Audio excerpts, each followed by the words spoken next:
Hey y'all, I'm working on my pocket journals, my little small journals, and I have added eyelets to the front and back covers. You can see here. And I've also got all the pages bound. They are all just filled with coffee dyed pages. Each one has 32 pages front and back. And the little eyelets, which I color coordinated.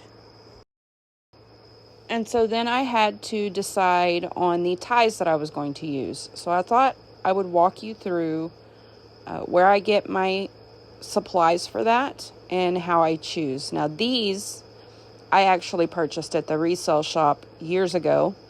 You can get them in craft departments in the yarn section. They are relatively expensive in my opinion to purchase new. This is jute string that you can get in gardening section. You can also get it in craft sections. You can see I use the jute here. I think Dollar Tree carries this now occasionally. I wanted to choose some other colors of string though. See, like these flowers have this little gold center, so I wanted some gold tone string. Also, I wanted to match this blue flower on this cover.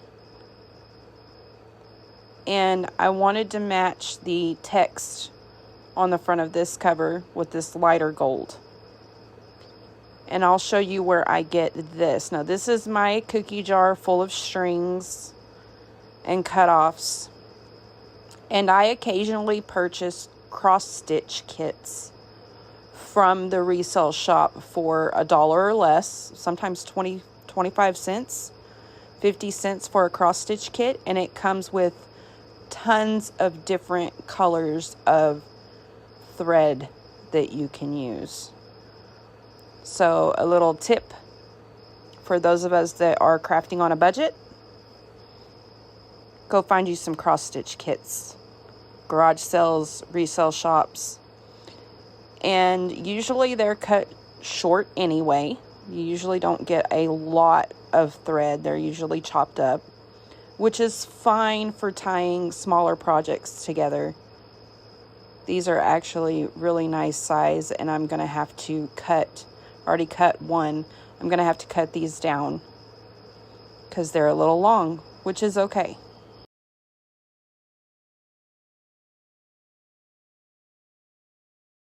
Now this little cutoff will go into my cookie jar.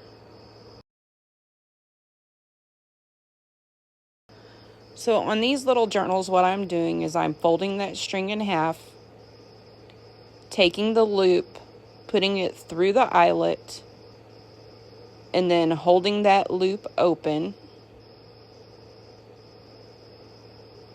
putting the 2 strings through that loop, and then pulling. And that will secure the closure. Then I'm just going to tie a little knot in the end to hold the 2 strings together. Now you could add beads or dangles or whatever you like to the end of the strings. But for these, I'm just going to tie them into a little knot, clip them the same length, and then I'll do the other side.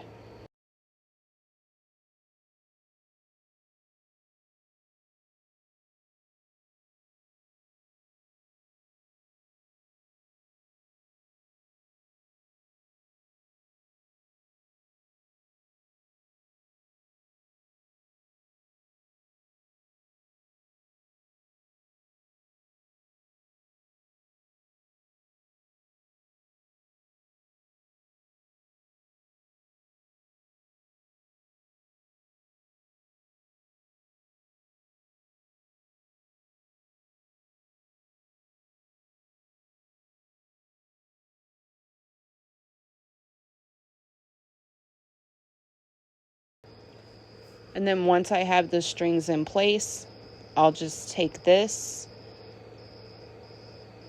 and tie it into a bow. And there's the closure.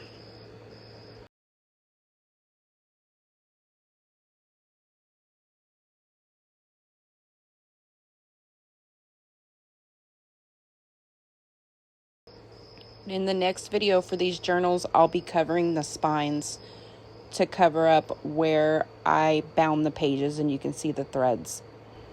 Thanks for watching, y'all.